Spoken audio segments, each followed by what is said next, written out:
One of the things that frustrates me when I see people beginning to study the Old Testament, and as I've said before, they make such a good beginning reading through Genesis and Exodus, and then they start to lose their zeal when they get bogged down in Leviticus and Numbers and so on. And I get disappointed because I just want them to get to 1st and 2nd Samuel. I love the books of Samuel. There is so much content in these books as the scriptures reveal to us the lives of some of the most important personages of the Old Testament. But it's not just the lives of the Old Testament saints that stand out in the books of Samuel, but again we see such a magnificent portrait of God.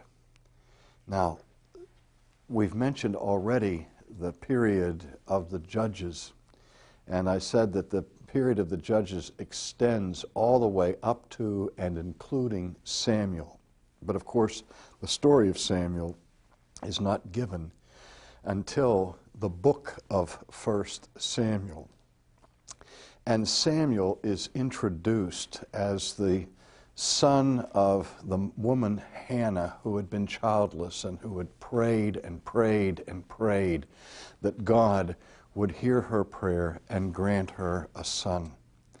And in fact, the prayer of Hannah that is found early on in 1 Samuel is almost exactly duplicated later on in the New Testament in the prayer of Mary called the Magnificat. And if there's any person in this period of Jewish history that typifies the coming Christ, it is Samuel.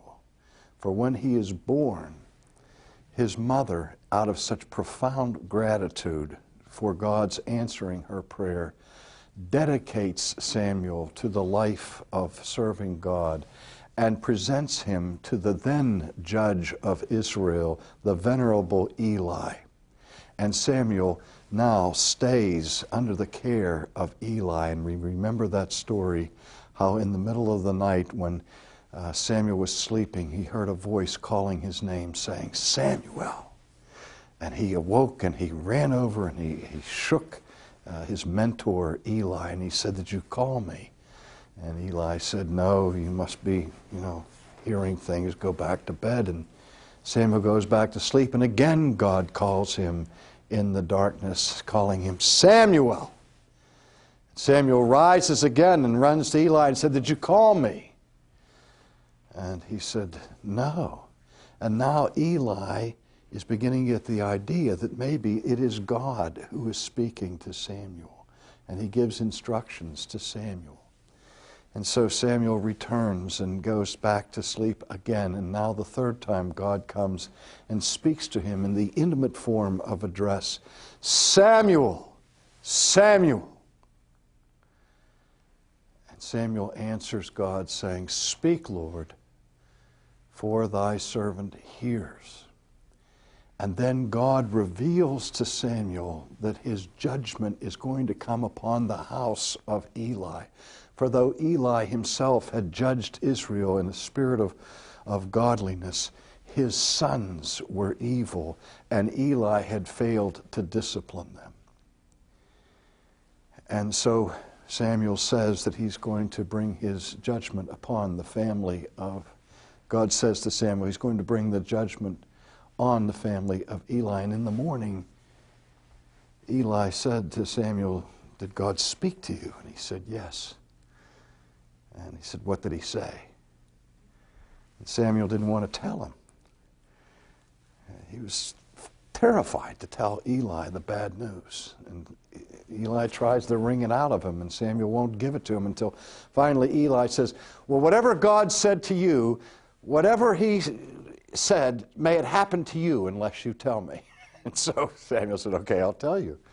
And he told Eli that God was going to judge him and his household. And one of the things that is so significant about that moment was that when Eli heard the prophecy of his own doom and of God's judgment on his own family, he looked at Samuel and he said, "It is the Lord." And soon after that, the judgment came. It came with the ignominious defeat of the Israelite soldiers, in which Eli's sons were killed. And when Eli got the report of this, he fell over dead. But the darkest moment of Israel up to this point took place in this context, because in that battle, the Ark of the Covenant, the throne of God himself, was captured by the Philistines and taken away and set up as a trophy in the temple of Dagon, the Philistine god. And of course, the surviving daughter-in-law of Eli gave birth that day to a child. And she herself died as a result of her giving birth in this travail. But before she died, she named her son Ichabod, or Ikavod, which means the glory has departed. Because the throne of Yahweh, the sacred ark, had been captured and placed in the hands of their most bitter enemies, the Philistines. The glory had departed from Israel. And it's in that context that Samuel emerges as the spiritual leader of the nation. He has to step into the empty shoes of Eli at a time when the national faith and the national hope had reached an all-time low. But of course we know the remarkable events that transpired thereafter, how that when the Philistines brought the throne of God into their temple to mock it and to use it as a trophy, what happened was the people themselves were afflicted by plagues, and their statue of their God was smashed into 1,000 pieces, and the 5 kings of the Philistines began to play musical ark, shipping it from one city-state to another, from Gath and Askelon and so on. And everywhere the ark went, the plague went. Until finally, they got the message. It's not a good idea for us to keep the ark of Jehovah in captivity. And they sent it back by an ox cart, in another remarkable story that I don't have time to go into now. But in that event, when the ox carts, or the cattle, were carrying this ark in this cart, no one was driving the ox cart. It was being led simply by the Spirit of God, and it came across the border back into Israel, precisely to the place where God had ordained that it should come. And when the people of Israel saw the ark coming in a distance, they were rejoicing. And I don't know what they said, but I suggested that they said, Kavod, the glory is back. And during the life of Samuel, there is great blessing upon the nation, as had been during the terms of other judges. But at the end of his life, or near the end of his life, again Israel's hearts became hardened, and they did what was wicked in the sight of the Lord. But this time, their forsaking God took on an entire new dimension, one that was unprecedented in Old Testament history, and we read it in chapter 8 of 1 Samuel. We read, "Now it came to pass, when Samuel was old, that he made his sons judges over Israel. The name of his firstborn was Joel, and the name of the second Abijah, and they were judges in Beersheba. But his sons did not walk in his ways. They turned aside after dishonest gain. They took bribes. They perverted justice." And we're seeing now the repetition of the same thing that happened with the sons of Eli. You know, it's been said kind of as an axiom that God has no grandchildren. That just because somebody is a godly person and they have children, that does not automatically guarantee that the children will follow in the footsteps of the parents, because every generation needs conversion. And as soon as we think that we can bottle it and sell it and control and manipulate the gifts of God's Spirit, we've missed the whole reality of redemption. So all the elders of Israel gathered and came to Samuel at Ramah and said to him, "Look, you are old, and your sons do not walk in your ways. Now make us a king to judge us like the nations." Now we've seen throughout the period of the Judges that what gets Israel in trouble over and over and over again is their relentless pursuit of conformity to the pagan nations and pagan culture around them. First, it was an embracing of paganite religion. And now they want the political institutions that they observe around them to be imported and that they may be like everybody else. And all the other nations were ruled over by kings. Israel didn't have a king. That is, they didn't have an earthly king. They had forgotten who their king was, because this was to be not a democracy or an oligarchy or an aristocracy or a monarchy. This was to be a theocracy where God was the king of his people. But now the people say, we want a king just like everybody else around us. Now when Samuel hears this, he is very displeased. It says, the thing displeased Samuel when they said, "Give us a king to judge us." And so Samuel prayed to the Lord. And the Lord said to Samuel, "Heed the voice of the people in all that they say to you. For they have not rejected you, but they have rejected me, that I should not reign over them." Now let me just pause here. Samuel understood that. He knew that this wasn't just a rejection of him or of his family, that it was a rejection of everything he stood for. It was a rejection of everything he worked for. It was a rejection of his entire ministry. I don't know how many times I've talked to retired clergy, pastors, who devoted their lives to the nurture of the saints in a church, only to have that pastor retire and then watch the church fall apart and become secularized. And how heart-wrenching that is to any godly pastor or any godly minister. Now obviously Samuel was feeling this for himself, but he also understood that what was going on here was a rejection of the God that he represented to the people. And I wonder if he was surprised when God said to him, "Samuel, listen to them. They've rejected me, so let them have their king." In this sense, God is like the prodigal father in the New Testament, who, when his son wants to rebel and to go into a pagan land and to waste the riches of his own father's inheritance, which is what we all do. One of the things that I think is heroic about the prodigal father in that parable is that he lets him go. He doesn't stop caring about the son. He doesn't stop praying about the son. He doesn't stop loving the son, but he lets him go. He gives his son over to his own sinful inclinations, and this is how God deals with Israel.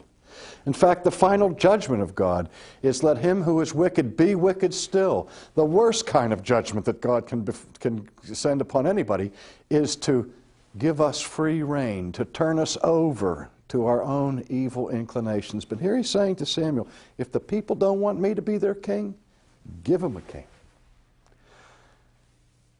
That's the sinful foundation for the monarchy. And yet, even in this, where the giving and the granting of the desire for a king, in a very real sense, is an act of divine judgment, yet in God's secret counsel, as it becomes manifest later, God is going to work through this institution of the monarchy to provide his chosen king for his kingdom, who will be from the tribe of Judah, and whose kingdom will be an everlasting kingdom, who will be the King of the kings and in the Lord of the lords. And so, even though the monarchy of Israel begins in a shameful set of circumstances, the monarchy, in a sense, foreshadows the coming kingdom of God. Let's just take one moment again to look at that word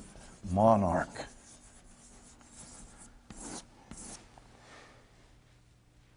When we started our study, we looked at the very first verse of Genesis. In the beginning, God created the heavens and the earth. In the Greek translation of that, the word for beginning in Genesis 1 is the same word that it is in the first chapter of John's Gospel, NRK, in the beginning.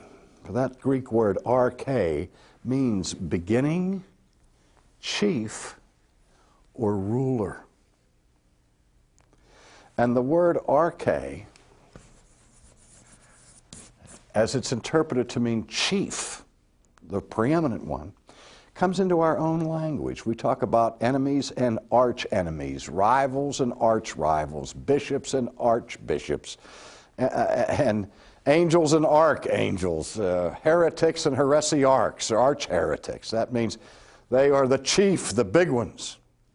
The idea of the word monarchy means one chief, one ruler, one sovereign. And the reason that this is such a dramatic moment in Jewish history is that up until this point, there was only one ruler for Israel, and it was God. And so God sees in this desire for an earthly monarch an attempt to supplant his reign. They have rejected me, that I should not reign over them. According to all the works which they have done since the day that I brought them out of Egypt, even to this day, with which they have forsaken me and served other gods, so are they doing to you also. Now heed their voice. However, he said, you shall solemnly forewarn them and show them the behavior of the king who will reign over them, because the beginning of the monarchy is the beginning of the radical corruption of the Jewish nation. So Samuel told the words of the Lord to the people who asked for a king, and he said, this will be the behavior of the king who will reign over you. He will take your sons and appoint them for his own chariots to be his horsemen, and some will run before his chariots. That is, he's going to set up a draft board, and he's going to conscript your sons and use them for the advancing of his conquests. He will appoint captains over his thousands and captains over his 50s. He will set some to plow his ground and reap his harvest, and some to make his weapons of war and equipment for his chariots. Now you're going to begin to work for the state instead of for yourself. Instead of being able to eat what you produce, you're going to have to use the labor of your farming to feed the government. So that's what's going to happen. He will take your daughters to be perfumers, cooks, and bakers. And he will take the best of your fields, your vineyards, your olive groves, and give them to his servants. He will take your male servants, your female servants, your finest young men, your donkeys, and put them to his work. He will take 1/10 of your sheep, and you will be his servants. And you will cry out on that day because of your king whom you have chosen for yourselves, and the Lord will not hear you in that day. Nevertheless, the people refused to obey the voice of Samuel, and they said, no, we will have a king over us, that we may be like all the nations, and that the king may judge us and go out before us to fight our battles. And so after this solemn warning, God instructed that an emerging hero among the people, a man with great gifts of military might, a man of enormous stature and handsome, and proud. From the tribe of Benjamin, which should have been a hint already, because going back to the patriarchal blessing of Genesis, it was to the tribe of Judah that the kingdom of God was promised. The scepter shall not depart from Shiloh until Judah comes. I'm sorry, the scepter shall not depart from Judah until Shiloh comes. But this man, who is the first king of Israel, is not from the tribe of Judah. He's from the tribe of Benjamin. Interestingly enough, because later on, centuries past, another Benjaminite by the same name becomes very important in redemptive history. For both of these men were named Saul. King Saul and Saul of Tarsus. The first Saul ends in disgrace. The second Saul becomes the apostle to the Gentiles. But Saul is anointed by Samuel as the first king of Israel. And his reign begins with glory. He has tremendous military victories, and he becomes enormously popular with the people. But there was a fatal flaw in the man. There was a kind of arrogance that befell Saul. On one occasion, he was waiting for Samuel, who was to come and bless him before they went into battle and to offer the sacrifices to God to prepare the armies for that occasion. And Samuel didn't show up exactly on time, and so Saul was impatient. And so he took it upon himself to make the sacrifices. Yes, there was a separation of church and state to the sense that there was a division of labor here, and it was not the responsibility of the king to arrogate for himself the rights and the privileges and the authorities of the judge. But Saul took his filthy hands and desecrated the holy things. And at that moment, Samuel arrived and he saw it. And he said, "For this, Saul, God has rejected you, and he has reserved for himself a man after his own heart, whom he will raise up to replace you and your house." And Saul goes crazy. He shrinks from his responsibility as the commander-in-chief when he's confronted by the champion of the Philistines with the giant Goliath. And he stands aside while a young boy comes up and delivers the nation from the oppression of the Philistines. And the people begin to sing in a very short time, "Saul has slain his thousands, David has slain his tens of thousands," and Saul is enraged and filled with jealousy, and to the end of his life pursues David, whom by now Samuel has anointed to be the king. Inauspicious beginning for such a remarkable monarch.